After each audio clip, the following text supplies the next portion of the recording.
Assalamualaikum warahmatullahi wabarakatuh. Kami dari kelompok 12 akan mempresentasikan mengenai Implementation of Counseling at SMA Surya Buana Malang, yaitu penerapan bimbingan konseling yang ada di SMA Surya Buana Malang. Jadi teman-teman, kelompok kami terdiri dari 3 anggota, yaitu yang pertama Akmal Bahi, yang kedua saya Aisyah Salsabila, dan yang ketiga Royan Asifa. Baik, pada presentasi mengenai implementasi atau penerapan bimbingan konseling di SMA Surya Buana Malang akan ada 7 pembahasan, yaitu yang pertama Guidance Counseling Services atau layanan bimbingan konseling, pastinya yang ada di SMA Surya Buana Malang.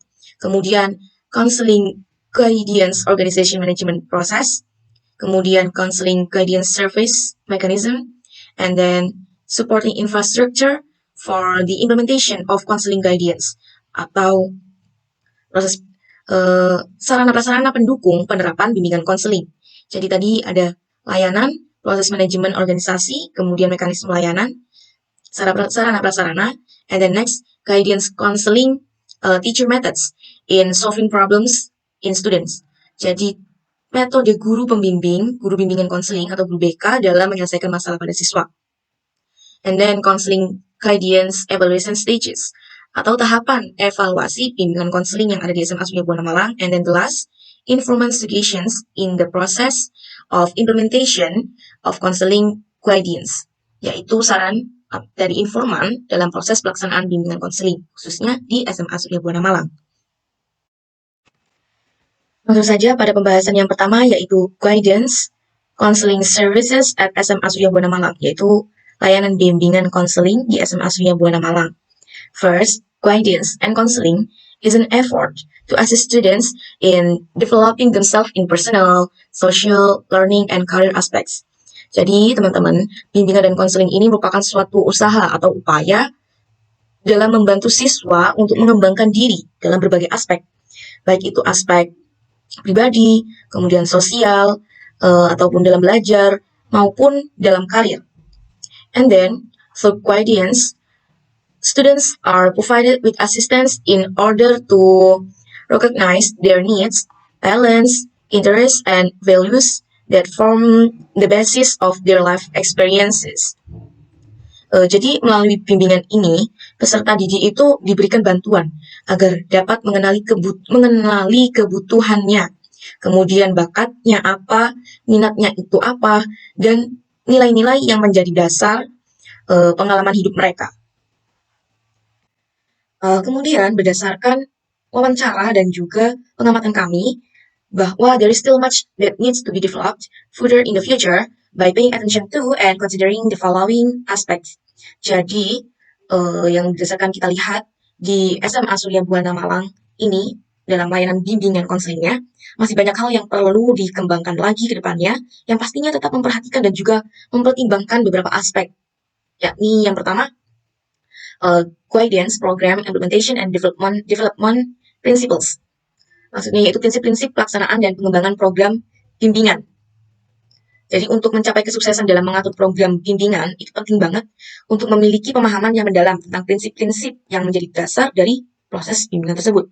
Dan pastinya memahami makna dari bimbingan tersebut. Kemudian setelah kita memahami prinsipnya, kemudian maknanya, maka kita akan merasa lebih nyaman dalam menjalankan program ini. Dan tidak semua pendidik itu sepakat dengan prinsip-prinsip yang telah ditetapkan. Maka perlu untuk yang namanya memahami prinsipnya dan juga memahami makna bimbingan itu sendiri. Kemudian yang kedua yaitu counseling guidance targets.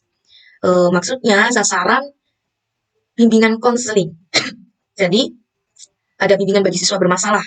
Masalah ini bukan hanya dalam hal negatif saja ya teman-teman, tapi juga dalam hal positif, misalkan dalam mengembangkan bidang karir yang akan dipilihnya nanti, seperti itu. Contohnya untuk melaksanakan bimbingan bagi siswa bermasalah ini mengutamakan diagnosis dan juga teknik pemahaman individu untuk mengidentifikasi masalah siswa. Jadi untuk pemahaman, itu dibutuhkan data objektif yang dapat memberikan gambaran utuh tentang diri siswa. Data tersebut akan dipakai oleh konselor untuk membantu siswa yang bermasalah dan berguna untuk memahami dirinya sendiri, sehingga mampu mengambil solusi atau alternatif untuk memecahkan suatu masalah dari siswa tersebut dalam hal apapun ya, aspek apapun. Kemudian selanjutnya, bimbingan untuk seluruh siswa ini sangat penting dilaksanakan di sekolahan. Bimbingan ini tujuannya untuk mengembangkan potensi individu secara optimal melalui berbagai layanan yang disediakan oleh sekolahan tentunya. Cara ini menekankan pada dua ragam bimbingan belajar dan juga bimbingan pribadi. Bimbingan yang diberikan kepada siswa tentunya diprioritaskan pada kegiatan preventif dan pengembangan. Layanan preventif diberikan kepada seluruh siswa, tujuannya ini agar terhindar dari masalah yang pastinya dapat mempengaruhi pribadi dan juga studinya, yaitu dengan menciptakan lingkungan yang kondusif bagi perkembangan psikologisnya. Kemudian juga sifat bimbing yang ketiga, yaitu nature of guidance.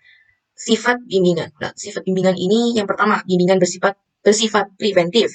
Maksudnya dalam bidang kesehatan mental atau pencegahan preventif didefinisikan sebagai upaya atau usaha mempengaruhi dengan cara yang positif dan bijaksana lingkungan yang dapat menimbulkan kesulitan atau kerugian sebelum kesulitan itu benar-benar terjadi.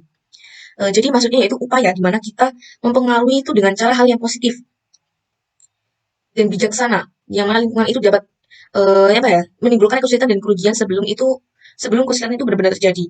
Jadi tujuannya untuk mencegah hal tersebut, yaitu dengan mempengaruhi atau memberikan dorongan secara positif.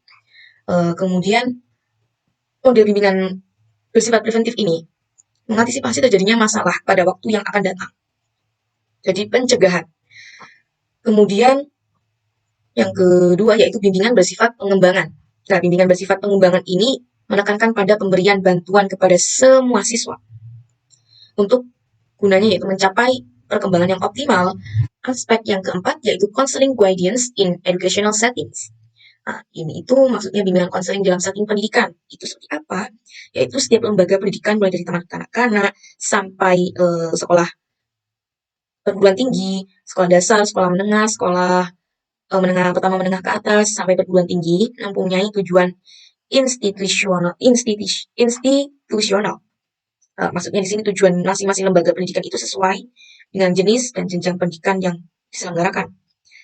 Kemudian untuk mencapai tujuan tersebut, maka masing-masing lembaga pendidikan ini menyelenggarakan kegiatan belajar mengajar, kegiatan administrasi dan supervisi untuk memperlancar kegiatan pendidikan dan pengajaran. Kegiatan belajar mengajar dan yang lain-lain ini dipandang belum dapat berperan secara optimal dalam mencapai tujuan pendidikan. Hal ini dikarenakan besarnya jumlah siswa di setiap sekolah yang dilayani oleh guru dan juga keterbatasan waktu dalam membina para siswa. Ya kan, kalau di sekolah itu kan ada batasan ya, sekolah itu cuma sampai biasanya cuma 8 jam. Kemudian juga hal ini memerlukan strategi atau upaya khusus. Maka untuk mengembangkan siswa secara optimal, dilakukanlah layanan bimbingan konseling. Diadakan layanan bimbingan konseling di samping dengan kegiatan belajar mengajar dan sebagainya.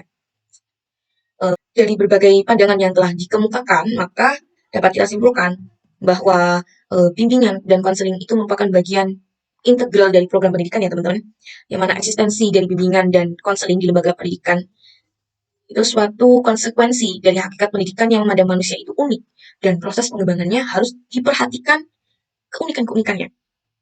Kemudian materi yang selanjutnya yaitu Counseling Guidance Organization Management Process. First, management is the process of planning, organizing, directing, monitoring the effort of members of the organization and the use of other organizational resources in order to achieve organizational goals that have been set. Jadi maksudnya bagaimana? Bahwasannya proses manajemen itu merupakan proses perencanaan. Manajemen itu proses perencanaan, pengorganisasian, pengarahan, kemudian pengawasan usaha-usaha para anggota organisasi dan penggunaan sumber daya organisasi lainnya agar mencapai tujuan organisasi yang telah ditetapkan. Manajemen ini segala proses kerjasama yang berfokus pada suatu tujuan, ada tujuannya. Maksudnya keseluruhan aktivitas berupa proses mengadakan, mengatur, memanfaatkan sumber daya yang dianggap penting. Ya, tadi tujuannya untuk mencapai tujuan secara efektif dan juga efisien. Untuk tujuan penerapan manajemen, tentunya mempermudah pencapaian suatu tujuan. Fungsinya sendiri memberikan alur aktivitas, kemudian menetapkan posisi dan tanggung jawab setiap personel. Dan dalam menjalankan aktivitas organisasinya ya, dan secara tentunya efektif dan juga efisien. Kemudian, berdasarkan wawancara dan juga pengamatan kami, based on the information and the author obtained when interviewing counseling teachers at Surya Buana High School, SMA Surya Buana Malang mengatakan bahwa the management of the guidance and counseling organization at the school is still not running and there is no coordinator. Jadi manajemen organisasi bimbingan konseling di sekolah SMA Surya Buana Malang ini sayangnya masih belum berjalan dan juga belum ada koordinatornya, teman-teman. Why? Because the number of students is still small, so that all guidance and counseling activities at the school are carried out by myself. Maksudnya yaitu bahwasannya jumlah muridnya sedikit, itulah yang menyebabkan bimbingan konseling manajemen organisasinya itu belum berjalan dan juga tidak ada koordinatornya. Jadi seluruh kegiatan bimbingan konseling yang ada di sekolah SMA Surya Buana Malang tersebut dihandle langsung oleh guru BK. Jadi guru BK-nya itu memang ada satu, teman-teman, dan dihandle oleh Ibu Syaifah, yaitu narasumber kami, guru BK di SMA Surya Buana Malang. And then there are several things that need to be studied further relate to counseling guidance, which the author will discuss below. Jadi, berdasarkan informasi dari wawancara tadi, maka penulis juga akan, kami akan membahas beberapa hal, yaitu pertama implementation of management functions in counseling guidance, yaitu penerapan fungsi manajemen dalam bimbingan konseling. Manajemen dalam bimbingan konseling ini maksudnya ialah proses kerjasama yang di dalamnya ada perencanaan, pengorganisasian, pengarahan, dan juga pengawasan yang tujuannya untuk mencapai bimbingan konseling itu sendiri dalam pemberian layanan kepada individu yang membutuhkan. Fungsi dari manajemen yang diimplementasikan dalam bimbingan konseling atau BK itu terlihat dan dapat diwujudkan dalam perencanaan programnya, pengorganisasian aktivitasnya, dan semua unsur pendukung BK. Jadi bimbingan konseling itu perlu dilakukan sebagai aktivitas layanan bermutu. Artinya yang mampu mengintegrasikan, kemudian mendistribusikan, mengelola, dan juga mendayagunakan semua sumber daya itu secara optimal agar dapat mengembangkan seluruh potensi dari individu. Kemudian juga sosialisasi program itu juga perlu diperhatikan ya, dan juga pemikiran strategi agar keberadaan dan kedekatan antara BK dengan penggunanya itu selalu terjaga. Jadi perlu namanya sosialisasi ya mengenai BK, bahwa di sekolah itu ada bimbingan konseling. Kalau mau anak-anak bimbingan kepada guru BK, maka dipersilakan seperti itu, teman-teman. Karena banyak juga sekolah yang tidak menerapkan hal seperti itu. Jadi siswanya merasa bahwa di sekolah itu tidak ada pelayanan di mana dia bisa konseling atau konsul kepada guru BK khususnya ya kalau di sekolahan ya. Jadi seperti itu. Maka tentunya untuk mencapai program perencanaan bimbingan dan konseling secara efektif dan efisien itu dilakukan dengan yang pertama menganalisis kebutuhan siswanya, itu pasti ya. Kemudian apa tujuan dari bimbingan konseling itu sendiri? Kemudian menganalisis situasi sekolah, itu paling sangat penting. Penentuan jenis kegiatan yang akan dilaksanakan. Jadi dilakukan dengan pengorganisasian, aktivitasnya itu terorganisir. Kemudian penetapan metode pelaksanaan kegiatannya, kemudian penetapan personal kegiatan, persiapan dari fasilitas dan juga biaya kegiatannya itu juga penting. Dan perkiraan tentang hambatan kegiatan dan juga antisipasinya. Kita harus memperkirakan ya, hambatan dari kalau kita melakukan program ini, hambatannya seperti apa, dan bagaimana kita mengantisipasinya. Kemudian yang kedua yaitu organizing in guidance counseling. Jadi di sini yaitu pengorganisasian dalam bimbingan konseling. Ini yang tadi sudah bahas dalam tujuan bagaimana cara mencapai program perencanaan bimbingan dan konseling yang efektif dan efisien. Jadi setiap organisasi pasti membutuhkan manajemen yang dikelola dan pastinya dikendalikan. Yang mana untuk mencapai tujuan dari organisasi melalui sistem kerjasama sekelompok orang. Ya, untuk mencapai tujuan, umumnya orang-orang itu berkumpul ya dan bekerja sama dalam waktu yang pasti relatif lama. Bukan itu tentunya kerjasamanya relatif lama. Dan juga karena orang yang di dalamnya menyadari bahwa dengan saling membantu maka pekerjaan dapat mencapai tujuan, maka itu akan menjadi lebih mudah. Di SMA Surya Buana Malang ini, dalam hal ini organisasi formal yang di dalamnya terdapat usaha-usaha administrasi untuk mencapai tujuan pendidikan dan juga pengajian nasional. Bimbingan dan konseling adalah suborganisasi dari organisasi sekolah yang melingkupinya. Bagian dari integral dari sekolah. Bagian dari sekolah bimbingan konseling ini bagian dari organisasi sekolah. Organisasi bimbingan dan konseling dalam pengertian umum adalah suatu wadah atau badan yang mana mengatur segala kegiatan untuk mencapai tujuan bimbingan dan konseling secara bersama-sama. Ya, sebagai suatu badan, banyak ahli menawarkan model dan pola organisasi mana yang cocok diterapkan di sekolah. Kemudian struktur organisasi pelayanan bimbingan dan konseling pada setiap satuan pendidikan itu tidak sama. karena tentu saja menyesuaikan dengan kebutuhan siswa dan juga kondisi sekolahnya. Nah, kemudian kondisi sekolah yang tidak memiliki guru pembimbing otomatis berbeda struktur dengan sekolah yang memiliki guru bimbingan konseling atau guru BK. Nah, sekolah yang hanya memiliki satu guru BK otomatis berbeda juga dengan sekolah yang memiliki struktur organisasi yang profesional, yang sudah memang punya uh, organisasi manajemen dari layanan bimbingan konseling tersebut ya, pastinya sangat berbeda sekali. Nah, disinilah yang namanya kita perlu dituntut kreativitas dan inovasi guru BK untuk memanfaatkan sumber daya yang sedikit untuk mencapai keberhasilan program ya. Jika kita melihat dari Surya Buana Malang itu kan guru BK-nya hanya satu, tidak ada koordinatornya, maka harus kreatif dan juga inovatif. Agar mana? Bagaimana kita bisa memanfaatkan sumber daya sedikit tadi agar tujuan dapat tercapai. Kemudian kita langsung lanjut pada pembahasan yang ketiga yang akan dijelaskan oleh rekan saya. Terima kasih. In slide, counseling guidance service mechanism. Mechanism or flow in guidance and counseling service are important, covering activities from the start of admitting new student, obtaining student data, guidance service to student. What the others got from interview at Surya Buana High School, that the counseling service mechanism at this school is only conditional. So far, example, there are students who have problem directly handled by the counseling teacher. In the implementation of guidance and counseling in school, counseling services are still found that are not appropriate. In example, if there are problems, so as student are late, student fight, student leave class, student smoke, student do not do homework, and so on. So likely the teacher taught the student to face the counseling teacher.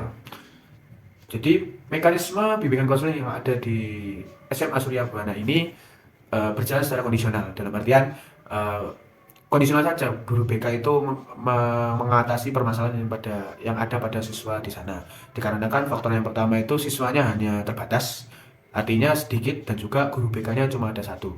Dan juga permasalahan yang ada di sana pun paling banyak dalam beberapa tahun ini hanya siswa yang terlambat datang ke sekolah. Mungkin dari siswa yang terlambat datang sekolah ini mempunyai faktor yang ada di rumah, faktor mereka sendiri. Jadi yang paling banyak ditemukan guru BK itu terlambat datang.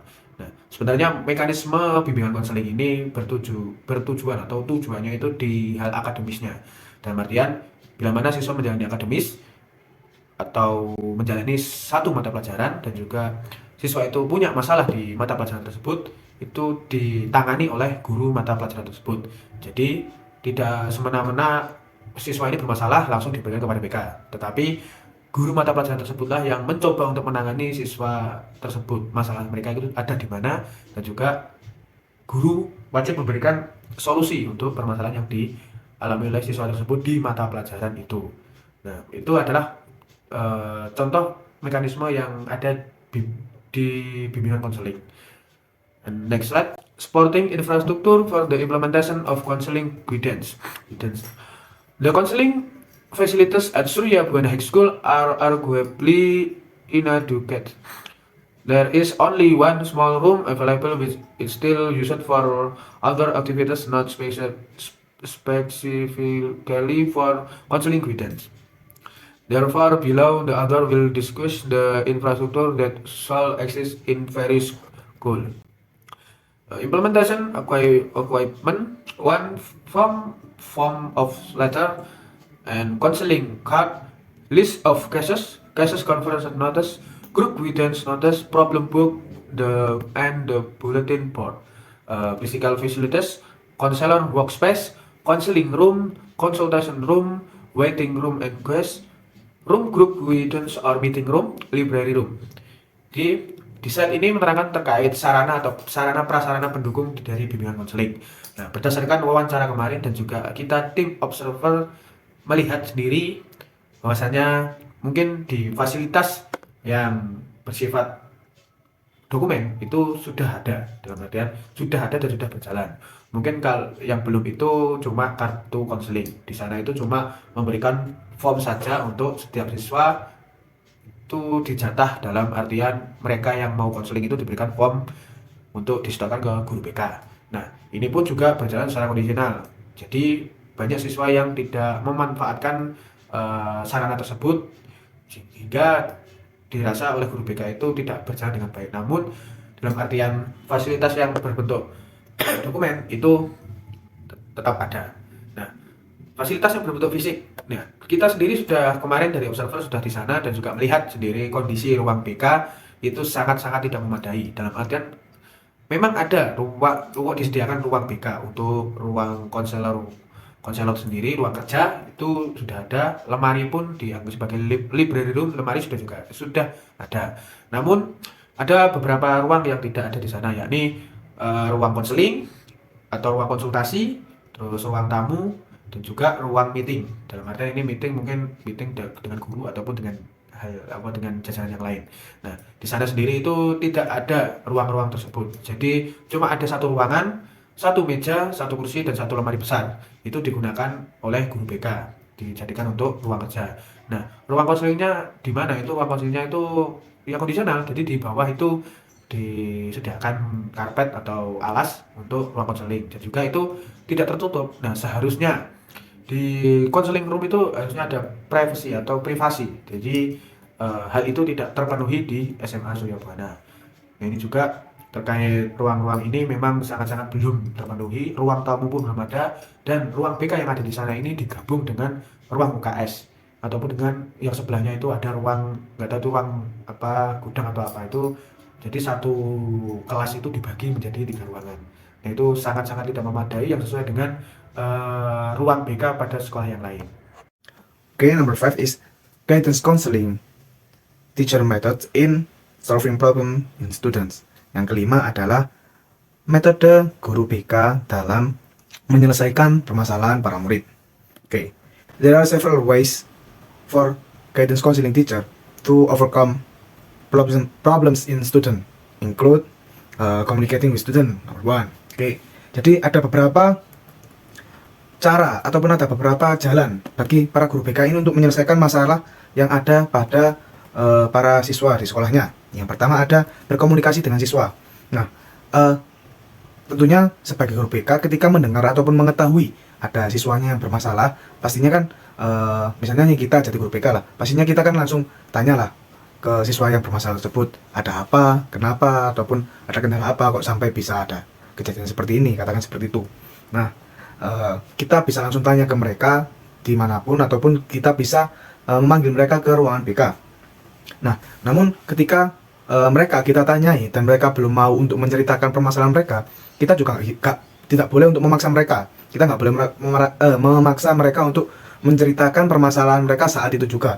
Nah, jadi kita kalau memang mereka nggak mau, ya uslah kita tunggu dulu sampai dia mau cerita. Nah, ketika dia sudah cerita, kita harus bisa menjaga privasi mereka agar mereka bisa merasa aman ketika bercerita kepada kita, seperti itu. Oke, yang kedua ada number 2 is making the guidance counseling room feel comfortable, yaitu membuat ruangan BK ini menjadi nyaman. Nah, dulu ketika saya masih duduk di bangku SMP maupun SMA, saya juga kerap kali dipanggil ke ruangan BK karena ada masalah ini itulah. Nah, first impression saya ketika saya pertama kali dipanggil ke ruang BK itu, dan saya pasti mau dimarahi, saya pasti mau dihukum di ruangan BK. Nah, setelah saya masuk ternyata bayangan-bayangan yang ada di pikiran saya ini hilang, ternyata nggak ada. Guru BK itu welcome banget dengan saya, jadi saya ditanyai kenapa kok bisa seperti ini, kendalanya apa, permasalahannya bagaimana, dan juga saya diberikan perlakuan yang baik. Jadi saya merasa nyaman untuk menceritakan seluruh keluh kesah saya lah kepada guru BK saya dulu. Jadi kita sebagai guru BK harus bisa menciptakan suasana yang nyaman kepada murid kita di ruangan BK, baik itu dengan perlakuan kita yang baik kepada murid ataupun dengan fasilitas dan kebersihan tempat ruangan dengan konseling ini, agar para siswa bisa nyaman dan betah di ruangan BK seperti itu. Yang ketiga ada be a good listener atau menjadi pendengar yang baik. Nah, ketika para siswa ini menceritakan permasalahan mereka kepada kita, kita harus bisa menjadi pendengar yang baik. Nah, soalnya kan ketika kita sendiri nih, misalnya ada masalah kan, kalau ada orang yang mau mendengarkan cerita kita ataupun keluh kesah kita kan bisa merasa sedikit meringankan beban masalah kita. Nah, itu pun juga berlaku ketika kita menjadi guru BK dan posisinya para murid kita ini ada masalah dan mereka mau bercerita kepada kita. Jadi kita harus bisa menjadi pendengar yang baik agar kita bisa membantu meringankan permasalahan mereka. Kalau bisa juga kita bisa memberikan solusi kepada mereka, seperti itu. Ya. Yang keempat adalah treating student well, ataupun memperlakukan para siswa dengan baik. Nah, setelah mereka menceritakan nih masalah mereka, nah selanjutnya kita harus bisa memperlakukan mereka ini dengan baik. Kita gak boleh menghakimi mereka, kita gak boleh memarahi, gak boleh langsung memarahi mereka. Jadi kita menciptakan suasana di mana mereka ini bisa nyaman, bisa merasa diperlakukan baik oleh kita, seperti itu. Pun dengan cara kita hanya mendengarkan keluh kesah mereka dengan seksama, mereka pun itu sudah merasa sangat terbantu dan juga merasa nyaman lah terhadap kita, seperti itu. Jika kita langsung menghakimi mereka, langsung memarahi mereka, mereka malah akan memberontak dan tidak mau mendengarkan apa yang kita ucapkan, seperti itu. Oke. Yang kelima, number 5 is minimizing physical contact, ataupun mengurangi kontak fisik. Nah, biasanya kan ketika ada teman kita nih nangis ataupun cerita kepada kita, di sini kita rangkul ataupun kita halus kepalanya, nah dan lain sebagainya. Namun sebenarnya hal ini harus dikurangi karena gak bisa kontak fisik yang seperti itu gak bisa kita lakukan kepada semua orang. Takutnya gak semua orang ini nyaman dengan kontak fisik yang seperti itu. Jadi cukup dengan kita melihat mereka dengan sesama, mendengarkan permasalahan mereka, itu sudah cukup untuk sedikit membantu meringankan masalah mereka. Seperti itu. Yang keenam atau number 6 is advice without patronizing, atau menasehati tanpa menggurui. Nah, kita juga nih, saya sendiri ketika saya salah lah katakan. Nah, ketika saya dinasehati dan kesannya itu yang menasehati saya ini terkesan menggurui pun, saya nggak akan mau mendengarkan yang mereka katakan, yang dia katakan. Nah, jadi kita sebagai guru BK itu nggak boleh menasehati dengan cara menggurui mereka. Nah, jadi bagaimana kita harus mengerti bagaimana cara menasihati mereka dengan baik. Kita harus bisa menasihati mereka dengan baik, dengan cara yang baik agar mereka ini bisa mendengarkan, bisa menerima nasihat dari kita. Nah, kita juga nggak bisa langsung menghakimi mereka ataupun memarahi mereka. Oh, kamu salah, kamu nggak boleh gini, kamu gini. Nah, itu akan malah membuat para siswa ini tidak nyaman dan tidak mau mendengarkan kita kalau mereka langsung dimarahi ataupun dihakimi, seperti itu. Oke, yang selanjutnya number 7 is become a facilitator, atau menjadi fasilitator. Jadi kasusnya contohnya misalnya seperti ini. Di satu kelas ada satu siswa yang mana dia ini nggak bisa ataupun kurang memahami dalam satu mata pelajaran. Nah, kita nggak bisa langsung menjudge dia bahwa oh dia ini bodoh, nggak bisa seperti itu.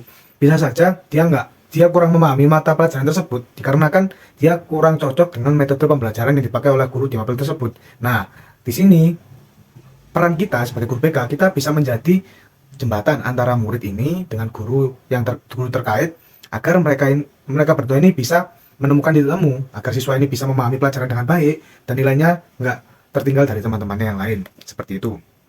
Yang terakhir ada number 8 is providing concrete motivation, memberikan motivasi yang konkret. Nah, ketika kita memberikan motivasi yang terkesan seperti ceramah, pasti akan sangat membosankan untuk didengarkan. Nah, terlebih jika isinya ini ternyata tidak relevan dengan perkembangan zaman sekarang. Nah, jadi kita sebagai guru BK, kita harus punya inovasi yang terbaru dan mengikuti perkembangan zaman yang bisa kita dapatkan dari video inspiratif, kisah menarik, dan juga yang lain sebagainya. Nah, jika kita bisa memberikan motivasi kepada siswa kita bisa dianggap sebagai guru yang berhasil, seperti itu. Next, based on the result of interview with the author, the problem that often occur at Surya Buana High School is student arriving late to school. Jadi kemarin kan kami dari kelompok 12 ini wawancara kepada guru BK di SMA Surya Buana. Ternyata permasalahan yang sering terjadi di sana itu adalah murid yang terlambat. Nah, jadi guru BK di sana dalam menyikapi hal ini, biasanya murid itu dipanggil ke ruangan BK, ditanyai kenapa kok bisa telat. Terus akhirnya dia ceritalah. Jadi rata-rata murid yang telat di sana itu dikarenakan mereka kalau malam itu sedang begadang, jadi pagi itu bangunnya telat atau pagi masih ngantuk, jadi berangkat sekolahnya agak siang, seperti itu. Jadi akhirnya mereka datangnya terlambat ke sekolahan. Nah, untuk mengatasi hal ini agar tidak keterusan, jadi guru BK di sana ini bekerja sama dengan pihak kesiswaan juga. Maka untuk para siswa yang telat ini, mereka diberikan hukuman seperti membaca Al-Quran dan juga membersihkan lingkungan sekolah dan lain sebagainya, Seperti itu. Oke, next number 6 is counseling guidance evaluation stage. Evaluation in field of guidance and counseling is carried out on program participants in program implementation activities. Without evaluation, you will not know the progress of the program. Therefore, evaluation is carried out to ensure the progress of the program itself. Oke, evaluasi di bidang bimbingan dan konseling dilakukan terhadap peserta program kegiatan pelaksanaan tersebut.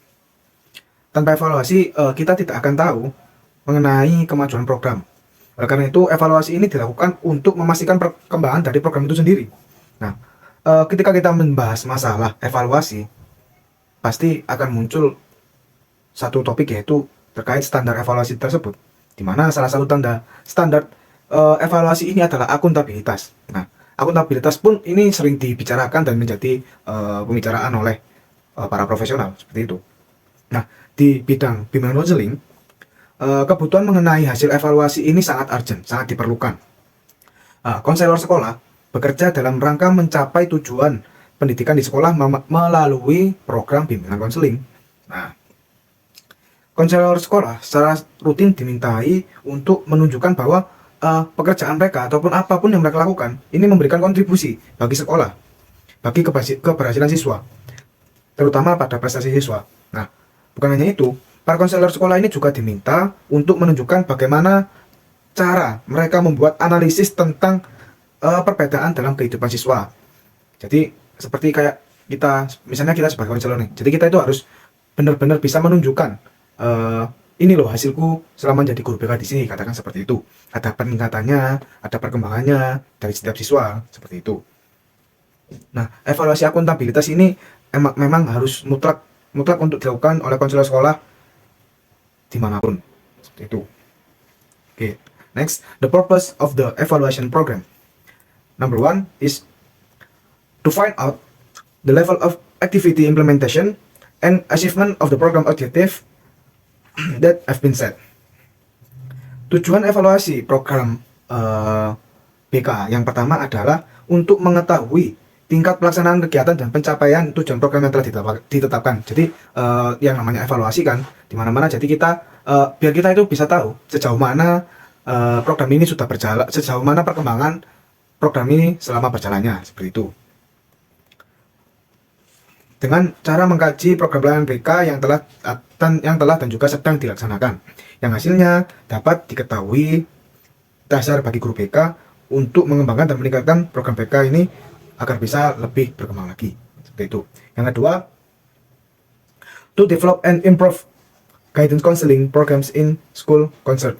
Nah, setelah kita tahu hal-hal apa saja yang perlu dibenahi lagi, nah jadi ini bisa menjadi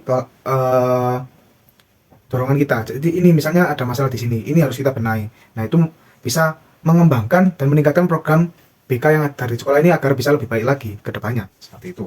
Yang ketiga, evaluation of counseling programs in school can be useful in helping develop school curricula towards the suitability and needs of student. Evaluasi program BK di sekolah ini dapat bermanfaat dalam membantu mengembangkan kurikulum sekolah ke arah kesesuaian dan kebutuhan siswa.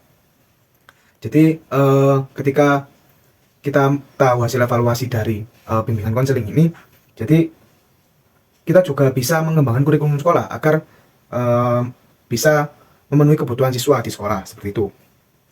Number 4, helping teachers improve the way they teach in the classroom. Keempat, yaitu membantu para guru untuk meningkatkan cara mereka mengajar di kelas. Nah, jadi salah satu tujuan dari evaluasi program bimbingan konseling ini supaya para guru ini bisa ataupun mempunyai cara untuk meningkatkan pembelajaran mereka di kelas. Nah, yang terakhir, enabling guidance and counseling program to function and more effectively. Nah, tujuan evaluasi yang terakhir